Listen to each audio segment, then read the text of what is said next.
প্রিন্সকে বললাম পেপসি খাবো, তো প্রিন্স তাই জন্য আমাদের জন্য পেপসি নিয়ে চলে এসেছে। প্লাস্টিকের মধ্যে 5টা পেপসি আছে, আর প্রিয়াঙ্কা যেহেতু বলেছিল কালো পেপসি খাবে, তো কালো পেপসি পাইনি, এখানে আছে হলুদ আর অরেঞ্জ। আমি একটা অরেঞ্জ পেপসি নিয়ে প্রিয়াঙ্কার দিকে বাড়িয়ে দিয়েছি হাত।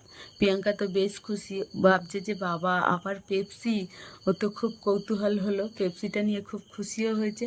তারপর প্রিন্স এখানে পেপসি খাচ্ছে, আর একটা পেপসি নিয়ে আমি চলে গিয়েছি কৌশিকের কাছে। কৌশিক এখানে মন দিয়ে লেখালেখি করছে, আর একটা পেপসি ওর দিকে বাড়িয়ে দিতেই মুখটা উজ্জ্বল হয়ে গেছে, পেপসি পেয়ে বেশ খুশি। তারপরে প্লাস্টিক থেকে আমি একটা পেপসি নিয়ে কেটে খেতে শুরু করে দিয়েছি।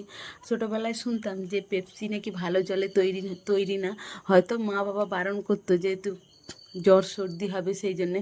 তো বড় হওয়ার সাথে সাথে সেই সব ধ্যান ধারণাগুলো পাল্টে গিয়েছে, না না ওরকম কোনো ব্যাপার নয়, ভালো জলেই তৈরি হয় হয়তো। আর তারপরে আমি প্রিয়াঙ্কা আর প্রিন্স সেখানে তিনজনে পেপসি খেতে শুরু করে দিয়েছি। তিনজনে বেশ মজা লাগছে পেপসি খেতে, আর তিনজনে এখানে পেপসি খাচ্ছি, বেশ মজা লাগছে। আর তারপরে প্রিন্সকে আমি বলছি যে কেমন লাগছে, আর কৌশিক ওই যে দূরে ওই দিকে গিয়ে দাঁড়িয়ে দাঁড়িয়ে পেপসি খাচ্ছে। তারপর প্রিন্সকে বললাম, প্রিন্স কিরে তোর কেমন লাগছে গরমের সময় ঠান্ডা ঠান্ডা পেপসি? প্রিন্স বলছে গরমের সময় ঠান্ডা ঠান্ডা পেপসি আমার তো বেশ মজা লাগছে। তা তিনজনে এখন পেপসি এই যে খাচ্ছি আর হাসাহাসি করছি। তারপরে প্রিন্স এখানে গল্প জুড়ে দিয়েছে একটা, আর প্রিয়াঙ্কা মন দিয়ে গল্প শুনছে। তারপরে পেপসিটা গলছে না বলে প্রিন্স আবার 2 হাত দিয়ে পেপসিটা পাক দিচ্ছে যাতে গলে যায়।